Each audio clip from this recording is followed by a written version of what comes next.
Long days and pleasant nights, fellow travelers, along the path of the beam. I am known on this level of the tower as Jaime and Fuego, and if it please you, join me here for some palaver on Hail to Stephen King with my co-hosts here on the horror show.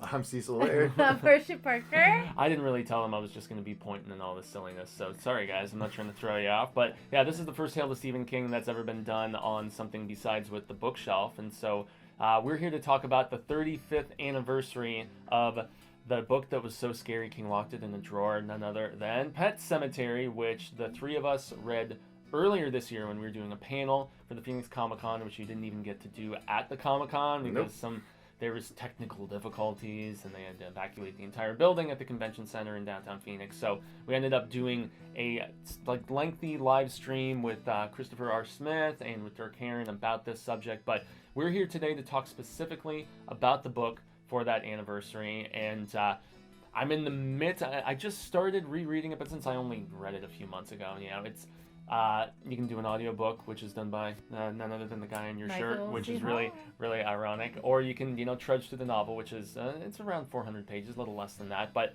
it's a quick read, it's a scary read, and for me, I think it's King's scariest book. Some people point to The Shining or to Salem's Lot, stuff like that. For me, it's the most unsettling. I don't have kids, so I can only imagine how much worse it would be for a parent like you, Marcia. Yeah. Bad? Intense? Yeah, it was hard. It brought me to the darkest place I've ever been to while reading a story. I got super depressed and really, I felt like I was Stephen King, how he must have felt while he wrote it and then read it and then put it in the drawer because his kids were young. When he wrote it, and it was it's the same age as these kids, and I was reading it. Alex was only a few months old. I mean, not even, maybe only 6 months old by the time I read it, but now he's even older. And so when we're talking about maybe watching the movie, the new one that's coming out, I still haven't watched the old one because every time I would try to watch it, I just can't handle it. And because the whole time I read the book, I was thinking, I know Gage is gonna die. I know he's gonna die, and everything that you live up to that point is just heart-wrenching because you know what's gonna happen.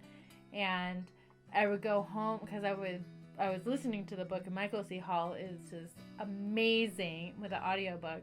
I don't even want to read it myself. Even if I read it on my own, I probably still listen like his voice because he did such a great job. But I would go home and just want to hold my baby because I was just terrified. And yeah, so I won't take up too much, but yeah, having a kid, being a new mom, and and I can imagine even like people who have older kids, it's just too much. It's too real.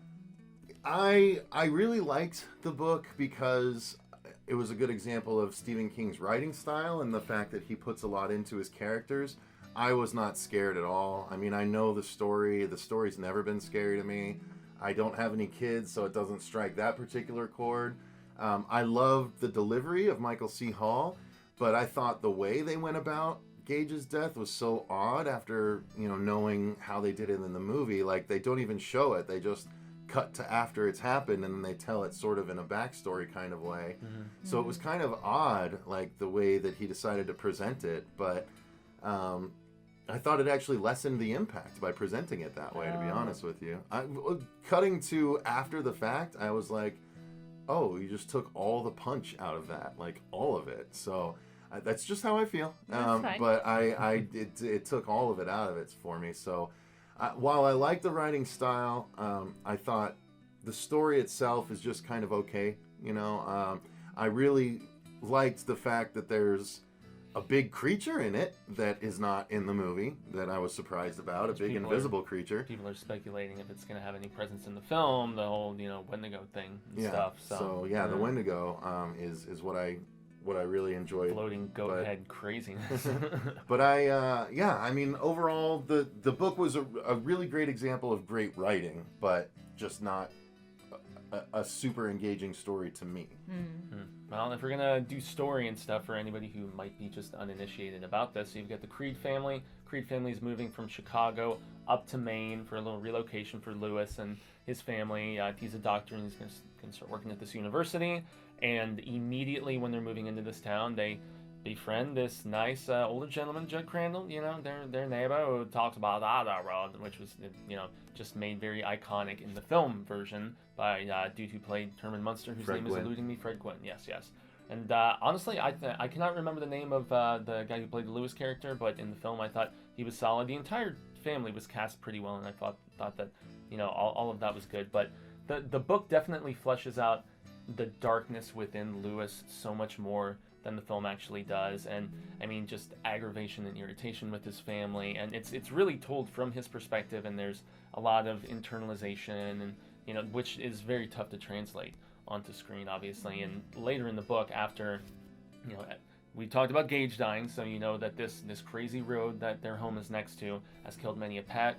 That's where the Pet Sematary aspect comes from. The fact that, so many have been taken by this road that all these kids had to make their own little spot for all their dead stuff. And they even put stuff that wasn't killed on the road there, like goldfish and things like that. But then you start to, as the story unravels following the child being killed, when the cat's killed, that's one thing. And that's where you kind of open up the Pandora's box aspect here. But it's not until the Gage, death that you really start to wonder just how deep this could go, how bad this could get. And it's really just spiraling downward. Mm-hmm. It's a downward spiral of loss of sanity, of just the destruction of a family. And for me, that I don't necessarily find this book like terrifying, but I find it like extremely unsettling and like just plain depressing. King often has a silver lining in his books. This one doesn't have a silver lining, in my opinion. It's just like, it's black as coal in a lot of ways. There's no like positive ending really to this, and that's more of like the Richard Bachman approach, in all honesty, his alter ego, where there's no hope. Everything is just terrible and just continues to get worse and worse. And the very beginning of that, because this is broken up into 3 different installments if I remember correctly.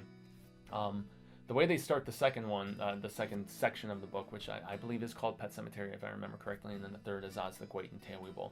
But the second one is a theme that I find fascinating, because King starts the second half out by saying how much, this is me paraphrasing, but he presents the question, how much terrifying, horrific stuff can somebody take before they just fall over the edge of sanity and they just accept the craziness? And it goes from terror to like just gleeful joy and laughter almost, because that is the true essence of madness, is where you've seen so much horrible stuff that what can you do but laugh about it? It's like a weird form of acceptance, but you're accepting the insanity. And as he's trying to throw his son in this Micmac burial ground where the ground is sour and spoiled and everything, and where stuff comes back out of it, where he's got his whole Ramones battle cry of hey ho, let's go.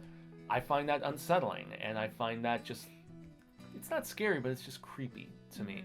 I mean, is there anything like in particular that you would pinpoint as creepy, as opposed to like hitting you from the family standpoint or from the motherly, kind of perspective? The pull of the Pet Sematary itself with the Windigo and the overall evil of the area, and the idea that there's this force of nature that's causing these things to happen, to push people to use the cemeteries to let it back out, I think is kind of terrifying. Because if you get past the whole, if you go above the family and Gage and Lewis and everyone, they're all playing their part, because then you go the whole storyline of what happened to the town previously, and how the town has been affected by this cemetery in years past, and how it pulled Lewis into it. And the same thing, with everyone else, they got pulled into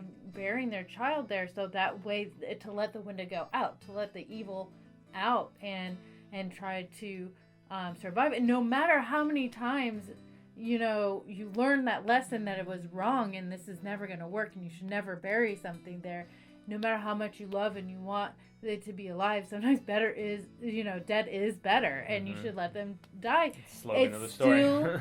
still brings that pull because he does it again anyways, even though he knows it's wrong. It's the evil pull, and just the And I urge thought that to was tell somebody else about it. Like, Judd didn't have to tell him about it, and the way he justified it with, oh, he helps out my wife, so I felt like I needed to tell you about this. And but that's kind of how it works. Like, people can justify anything, regardless. They can do the worst thing you could possibly imagine of, and somehow they're justifying it. Like, because that's human nature. And I thought that was very interesting. Even though you know it's wrong, you've already done it, and it ended up causing more grief and more pain and more death, and killed off your other family members. You're gonna do it again. Because you can't stop yourself from doing it. It's similar themes they explored in It, with just an ancient evil presence just pushing, an entire. I guess that's it. Like more so brainwashing them and really just feeding off of that grief and just making them go into this sort of madness of uncontrollable, and it's like just the continuous theme of, I know what I'm doing is wrong, but I'm not going to stop doing it because I have to make him okay. I have to bring them back. I have to have them in my life. I can't do this without them, and I can't handle this grief, and it's just that power not letting them go. I don't know. I thought it was interesting, having seen the movie, that there was a whole Judd wife storyline, because that's not in the movie, and so I'd actually added another dimension to Judd for me, where he's really just cares about his time with his wife, because he knows it's not going to be forever, and having the doctor next door plays a factor, and so that's how they kind of get closer to each other. So the way King writes, and everything sort of develops really naturally over the course of his book. So I really dug that. Is there anything in particular about his style in this book that struck you guys?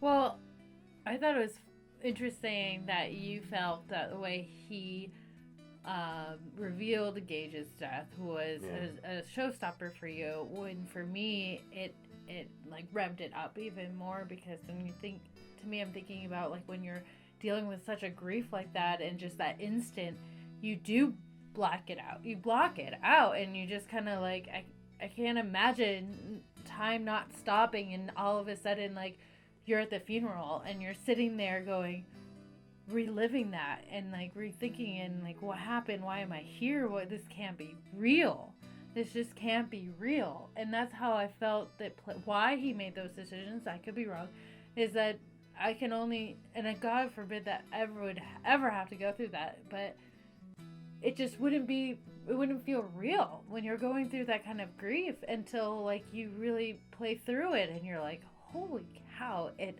happened and I can't take it back. And just reliving the moment, when they do relive the moment when Gage died, you talk about the shoe being over here and this being over here, and walking up to the hat full of blood, and it was like pulling off a Band-Aid for me, because I'm like, I have to get through this and I have to listen to this. But it was the saddest thing, and I said this in our review when we were doing that, the panel here, it just brought me to that really sad thought of you create this person, and to know that at any given moment they could just be gone. It's just the saddest thing, and I'm gonna tear up, but it's it's just unfair and awful, and it's got to be the worst thing a human could ever possibly go through, and until you feel that sense of love. And I know you felt that sense of love for Lewis and my cats. You have, and it's still real. It's very much real, and it's and you just I think that's what makes this book so powerful, and what makes this writing so powerful to me, and it's hit me harder than any other thing. The church stuff bothered me more than the Gage stuff, honestly. When he has to catch Church, at least in the movie, when I rewatched it, when he has to catch Church and hit it with the needle and yells at it to be dead and stuff, that was killing me more so than the Gage stuff did. So I guess it's all perspective. Yeah, and I mean back to the Gage death and stuff. It's interesting that I feel like in the book he went more for the sadness of the experience and the shock value of it actually transpiring. And I mean, the conflict between him and the father-in-law at the funeral is just really unsettling for me, in the way dude is pushing his buttons and trying to get a rise out of him in the midst of everything, and blaming him for so much stuff. And the whole backstory about his wife and what she went through and how her parents handled that, I thought that was like, it's the other side of the coin, on how people handle that sort of loss and what they did, and like how his wife had to deal with that. I mean, being there when your own sister passed. I mean, yeah, and everybody dealt with it differently. That's why some people distance themselves and detach. Some have the anger arise, like the father-in-law, and they try to stir the pot of crap, and they try to play the blame game and stuff. But it's just a really sad book at the end of the day for me. And I mean, the one thing that they definitely did not as good is the way that they didn't give like the cognizance and the sharpness of the resurrected people in the film as they did in the book, because in the book it's like straight up exorcist, your mother sucks blood in hell, and so on and so forth. Like King went for it, and the secrets that so many of the dead I like resurrected people actually when knew. Gage whispers in the ear and stuff like that, and says horrible things. No. I liked that a lot. I thought that was scary. And I'm really curious with the remake if they're gonna make the resurrected have that knowledge and those secrets and stuff about cheating wives. It'd be way creepier than a typical zombie-ish thing. Yeah. No, yeah, because in the movie, and granted, King wrote the script himself, so he was the one who chose to do the liberties of making the Gage death, graphic and actually show it. And he also chose to have, when Judd is telling the story of the first boy that he was aware of that came back from war and that they buried there, and he's just like drooling kind of crap, whereas in the book he's sharp and he's very well aware of a lot of really nasty stuff, like the darkest secrets of certain people. Because he's supposed to be the Windigo, like or at least an embodiment of it. Right. And I think the spirit, this evil ancient presence of the Windigo, or at least that's what the Native Americans classified it as, I feel like it's like feeding off the life force or some remaining fragments of, I don't know, that's why people need to be buried there, and that's why it keeps enticing and trying to get people to pass the secret along, because if the secret didn't continue to be passed along, it couldn't have more bodies buried there to suck up whatever nutrients, soul remnants, whatever the hell you want to classify it as. But yeah, I'm hoping that's one liberty and thing that they choose to do to keep faithful in this new film that's coming up, is to have that aspect of how crazy the resurrected people are in the book, man, because it was unsettling stuff. It really was. It's so hard. I almost wish, like, instead of doing movies, they would just do miniseries of these books, because I mean, this is a shorter one, but I mean, 4 hour-long episodes, I think, or maybe even 3. Since you've got the different sections of the book, I think could have done it right, and they could have done that, but they didn't. Well, I don't know. Any other comparisons or thoughts on the book itself? I mean, we've all kind of given our positions. Yeah. I think it's tremendous. It's in my top 3 of all time for Stephen King, along with The Stand and It. That's like the holy King trinity for me. Everything else, there's amazing stuff out there, but those are the 3, at least for me, that are unparalleled. So I know Marcia's read a decent amount of King. That you've read like a little bit here and there. Kind of. Yeah. I think it definitely is in my top 3. I would say It and The Shining is up there. I'm not a big fan of The Stand, but sorry. No, it's not for everybody. Yeah. So. All right. Yeah, well, I guess that is going to wrap up. I was very, very stoked to have my 2 co-hosts here on the horror show here for Hail to Stephen King on a different set. I love these digs here, guys. It was a pleasure to have my 2 cohorts in crime here for it. I've been Jaime and Fuego, all social media sectors, Twitter, Instagram, Facebook, YouTubies, as you've seen. But more importantly, you need to make sure to subscribe to the horror show, right, Cecil? With our 2 to 3 episodes of insanity every day. Absolutely, yep. You can click the link in the description box for our Patreon if you want to join up. You can tell movies, comics, TV shows, whatever you want us to review. If you contribute, you can certainly do that. Otherwise, you can just go over there and just sort of watch the fun and contribute a little bit to take part in the viewing party, as it were. But if you do, great, thank you. Even if you don't, though, click the subscribe button and the little bell notification if you want to see more awesome horror show stuff on this set outside of the usual Hail to Stephen King set. Again, like Fuego said, 2 episodes a day, so make sure you subscribe. Do subscribe. Thanks, guys. We appreciate all of you. Gracias, and I guess I will do my usual send-off until the Wheel of Cock comes around once more. Hasta luego, Cinemigos and constant readers. I hope that we get to reconnect sooner rather than later. And until that instance transpires, remember, Stay scared. And read Stephen King. Come on now.